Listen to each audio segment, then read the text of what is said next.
Kalau mau bebenah yang nggak beres, carilah sumber utama dari masalah tersebut. Nah,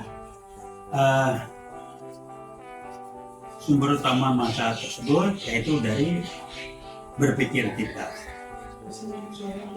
Nah, untuk kita tahu bagaimana berpikir kita benar atau tidak benar, orang lain akan melihat, atau kita pun bisa mengkaji. Kajinya gampang, kita cuma punya dua pilihan. Ada pilihan ketiga, ini saya baru coba utak-atik ya. Pilihan pertama adalah tampil dalam perilaku kita yang kita basisnya hitung-hitungan untung rugi, yang disebut dengan transaksional.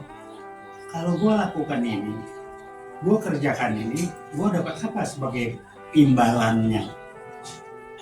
Imbalan itu bisa bersifat materi, dibayar, dapat ini, dapat itu, atau non materi, nama. Wah, nama jadi bukan berkibar segala macam.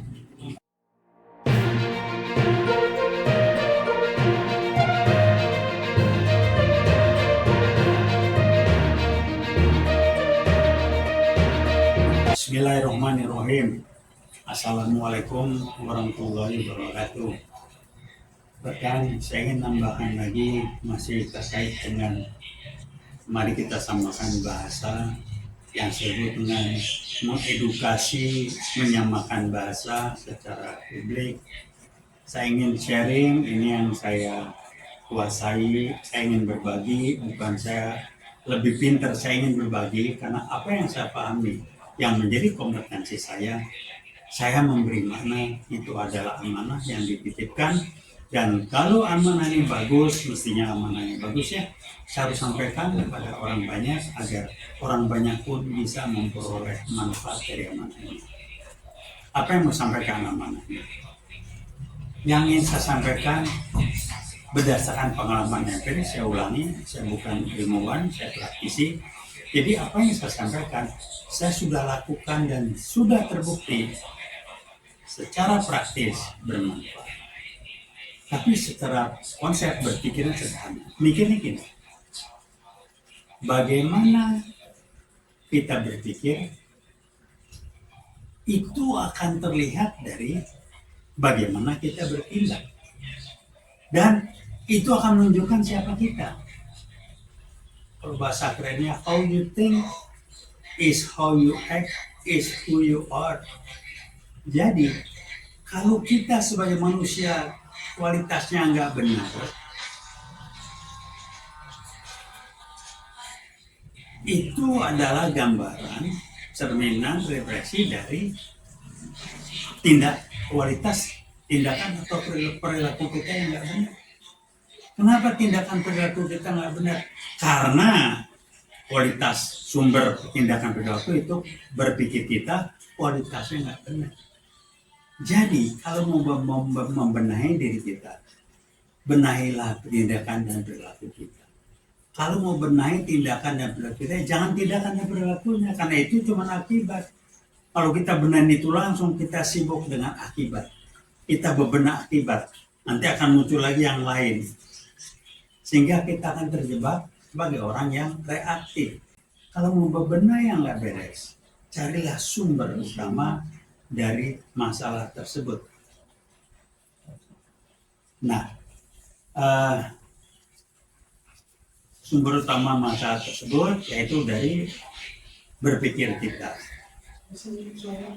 Nah, untuk kita tahu bagaimana berpikir kita benar atau tidak benar, orang lain akan melihat, atau kita pun bisa mengkaji.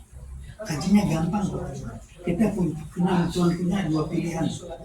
Ada pilihan ketiga, ini saya baru coba utak-atik ya. Pilihan pertama adalah tampil dalam perilaku kita yang kita basisnya hitung-hitungan untung rugi, yang disebut dengan transaksional. Kalau gue lakukan ini, gue kerjakan ini, gue dapat apa sebagai imbalannya? Imbalan itu bisa bersifat materi, dibayar, dapat ini, dapat itu, atau non materi, nama. Wah, nama jadi bukan berkibar segala macam. Apa contoh? Pak Jokowi masuk gorong-gorong, urusannya apa sih? Saya sempat kamu hebat juga nih. Nyatanya cuma buat transaksional. Karena dia nggak tahu setelah masuk gorong-gorong itu apa tujuan, nggak ada. Itu transaksional, ingin dapat tepukan. Memang akhirnya dia tahu ya kualitasnya Pak Jokowi ya seperti itu transaksional. Yang kedua, dari perilaku kita menggambarkan kualitas perilaku kita yang dirasakan, dilihat orang, dan kita pun tahu kita melakukan itu untuk memberi manfaat pada orang lain atau orang banyak secara tulus dan ikhlas, tidak mengharapkan imbalan materi, nama, tapi tanggung jawab kita ke Sang Maha Pencipta kita. Jadi kalau Anda melakukan dengan tulus ikhlas, sebetulnya wujud dari rasa bersyukur Anda pada Sang Maha Pencipta yang sudah memberi begitu banyak, memberikan karunia pada kita. Wujudnya kita juga membantu memberi manfaat pada orang lain. Nggak ada hitung-hitungan. Dan Anda jangan coba kompromikan dengan yang tadi, yang satunya yang transaksional. Nggak akan ketemu. Karena yang basis nilai sebagai pijakan dari dua hal ini berbeda. Nilai itu apa sih? Nah, ini yang disampaikan. Nilai itu bahasa lainnya prinsip.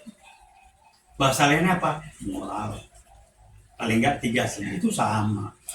Value satu nilai, prinsip, satu lagi apa tadi? Moral, landasan moral itu sama maksud. Cuma di bahasa Indonesia tergantung kalimatnya mau pakai terminologi yang mana. Jadi kita banyak yang ganti. Banyak ganti apa?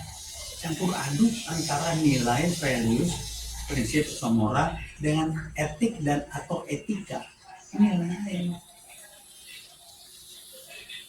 Etik itu atau etika itu adalah norma-norma perilaku, adab. Kalau di budaya kita namanya adab, itu nggak tertulis. Kalau Anda di budaya Anda ketemu orang tua Anda salaman cium tangan, itu norma. Kalau di luar kelompok budaya itu, barangkali aneh kok cium tangan. Itulah norma-norma. Norma berlaku untuk kelompok masyarakat atau budaya yang tertentu aja, tidak berlaku ini. Nah, norma-norma perilaku ini, etika ini, kalau dibuat formal, jadi kalau dilanggar hukumannya hukuman sosial. Dia bukan kriminal. Tapi kalau sudah dibuat formal, namanya kode etik. Etika dan atau kode etik pada umumnya berlaku untuk budaya tertentu, profesi dan atau profesi tertentu. Misalkan kelompok jurnalis, profesi tertentu, dia punya etika dan atau punya kode etik sendiri. Itu hanya berlaku untuk anggota atau mereka yang bergabung di situ. Dan itu tidak ada urusan dengan pidana. Jadi kalau sudah kode etik dilanggar formal, putusannya pun harus kelompok masyarakat atau institusi tersebut putusannya formal. Bisa dipecat, bisa ini segala macam formal. Tapi kalau dia sifatnya belum tertulis, masih norma, putusannya putusan bersifat sanksi sosial. Nah, di kita ini sebagai bangsa, kita ini punya budaya dengan dasar nilai, dasar moral, dasar prinsip, sumbernya dari 5 nilai utama pada Pancasila. 5 nilai utama pada Pancasila 8 Agustus 45 ya, bukan nyotrisnya bullshit itu. Itu sumber dasar setiap organisasi, institusi, bahkan manusia sekalipun yang kecil itu punya landasan pijak. Landasan pijak itu yang disebut dengan dasar itu adalah pegangan acuan utama untuk menentukan orang, organisasi, institusi itu menentukan tindakan perilaku yang terkait, yang dilihat oleh mereka sebagai benar atau salah, baik atau buruk.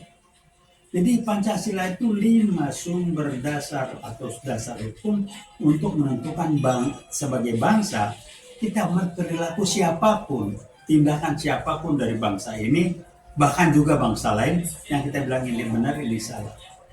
Kenapa kita merame-rame bantu Palestina? Karena dari Pancasila kita bilang itu makanya itu bertentangan dengan kemanusiaan yang adil dan beradab, bertentangan dengan ketuhanan dan sebagainya itu. Ini bukan ada mantan petri, nggak usah kita. Anda interpretasi kan? Sorry ya, karena sebut namanya, Anda tahu lah. Itu ada grup kelompok yang semuanya ini gara-gara mesti dibenahin kembali ke Undang-Undang 45. Mac,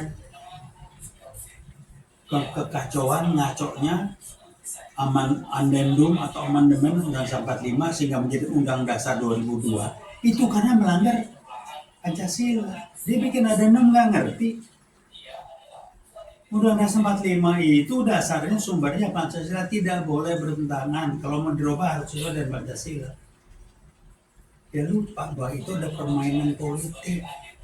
Kalau kembali urusan baik, satu, yang sumber itu bukan di Undang-Undang 45, sumbernya karena nggak dipakai Pancasila. Jadi apa langkahnya? Menjadikan dan pegang Pancasila sebagai sumber, bukan Undang-Undang 45-nya. Itu otomatis akan berubah kok. Ini satu diskusi. Apa yang kami sampaikan sebagai buat sama dengan apa yang saya dengan Putra Ponco Sutowo sebagai Ketua FPPI dan guru kita Yakto Sumano sebagai pimpinan dari Indonesia sama kita menjadi.